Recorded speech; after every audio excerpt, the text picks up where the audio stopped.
What would be a very important advice you will give to a 35-year-old single who is looking to buy a property and is possible to get married in the future? I think what he meant is, because if he buy a property and he's going to get married in the future, how is it going to correlate it? Because like some people, right, when they reach 35, they buy a property. Then when they get married, right, they, let's say they want to buy a property again. Okay, I roughly understand where this question is coming from. I'm going to share a bit. I have this client that when he was 35, he bought a property. Then the girlfriend reached 35, also buy a property. Then when they get married, then the question posed to me is, do they need to sell away the property? Okay, this is what I realized. I realized that this kind of problems, right, seems to be very special case, because they didn't know that they want to get married when they were 35, so they bought a property. Then when they know each other, they start to get married. So each of them manage to own one property.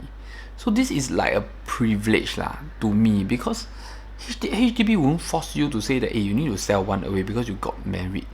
And I don't know even if HDB is able to check this or not. So I hope that HDB is not watching this video. So a lot of time when people say 35, I think for the singles, they are the people that really moving the market. Because if you realize, a lot of 3-room or 4-room flats currently, let's say, cannot sell, they are always bought by singles that is 35. So without singles that is 35, the resale market is going to do very, very badly, to be frank. Because when they are 35, if they buy a BTO, they only can buy a 2-bedroom, so they will never go for the 2-bedroom. So you see, in the resale market, the 3-room, 4-room flat, mostly the buyers are all singles. Okay, this is the secret. If you are a seller, you should be targeting these people. Okay, so for my opinion is, first, you don't need to wait until 35.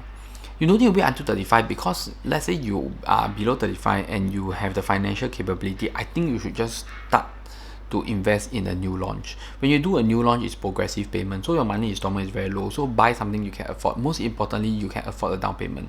Okay, so that's my point number one. Point number two, if you really, really cannot afford, you need to wait until 35 to buy a HDB flat, right? Then I would suggest that, for the age 35 people, you see, when you are single, if you use any grant or any HDB loan, it's actually considered used, no? So meaning that when you're married, you want to use a grant again, right? You cannot get the full grant, you only get a half grant.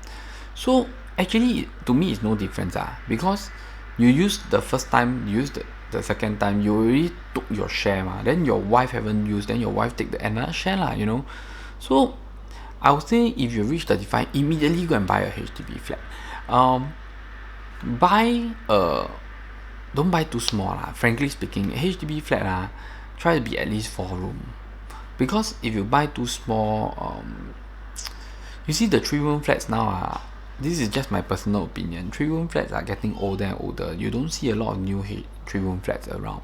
Maybe some new 3-room flats like Fernview, they have but they are really smaller, and most 95% of the 3-room flats, they're old.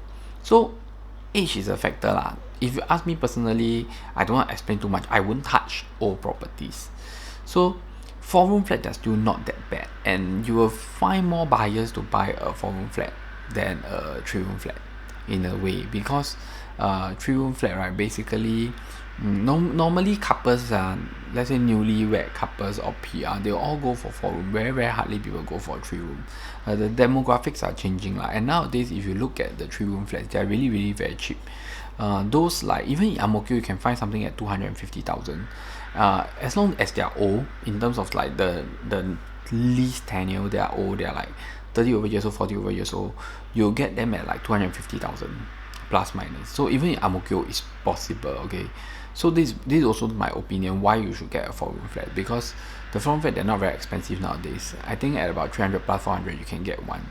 And you see, this is the thing that my customer enlightened me. So if you are not married, when you reach 35, faster get one, then each person get one. Because when you get married, right, I'm frankly speaking, I'm not too sure if HDB will call you to sell one away or not, because it didn't happen to my client, and I know that it's not I don't know whether HDB can really find out about it or not. So my best opinion is really, if you can buy one, you know, you can buy two, then one each, you know. But of course you cannot rent it out lah, because if let's say I'm 35 and then let's say my girlfriend is 35, then both of us buy one, then we need to stay for 5 years ma. So if we get married at like age 37, 38, we still have to stay at our own flat.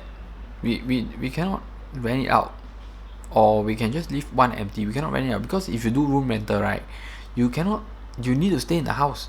So provided we get married, then for the next continuously we have to meet the MOP period. So during the MOP period we continue to stay in two different houses now.